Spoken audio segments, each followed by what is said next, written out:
Setelah diisi air, di sini bisa dilihat bahwa terdapat 2 lapisan pada masing-masing mangkok.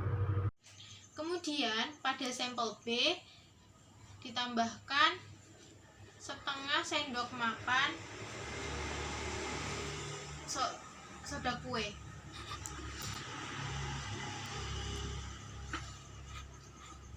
Pada sampel C ditambahkan setengah sendok makan sabun.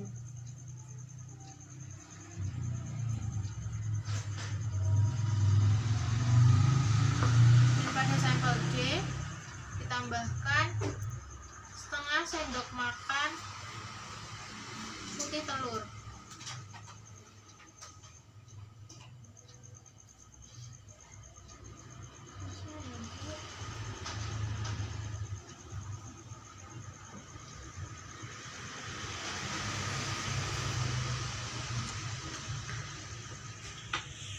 Setelah ditambahkan, kita kocok.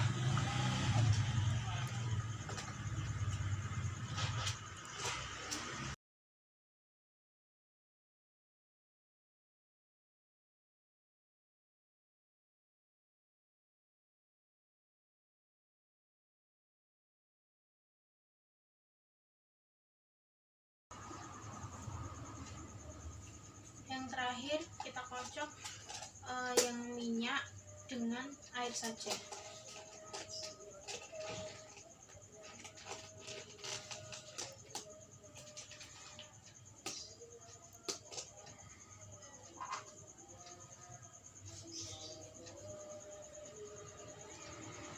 Hasilnya untuk yang minyak dengan air saja itu masih terdapat 2 lapisan.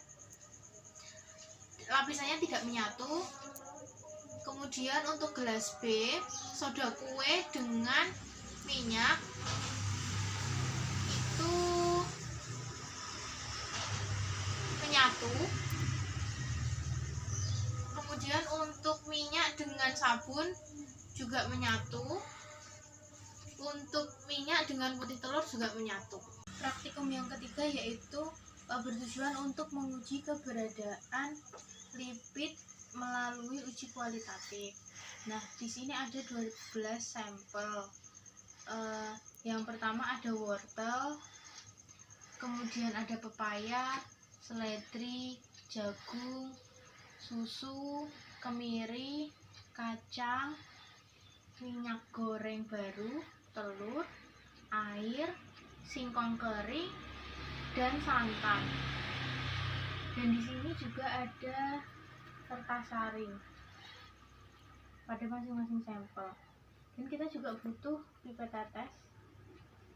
Nah, pertama-tama kita mengambil sampel, kemudian diteteskan pada kertas saring.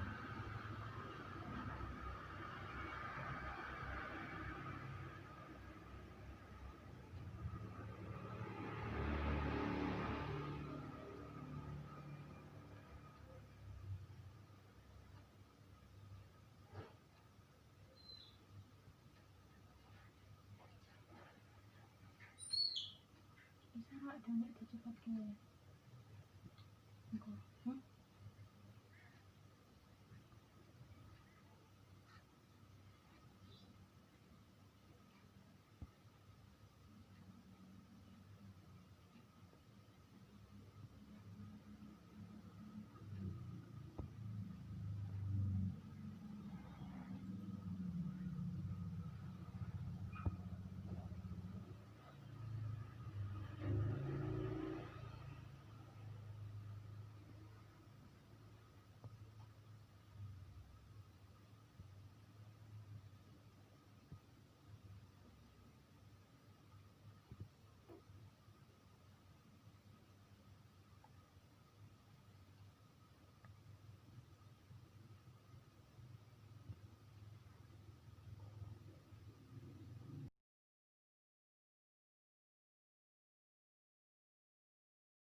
Setelah semua sampel diteteskan pada kertas, kita tunggu selama 10 menit, kemudian kita bisa melihat hasilnya.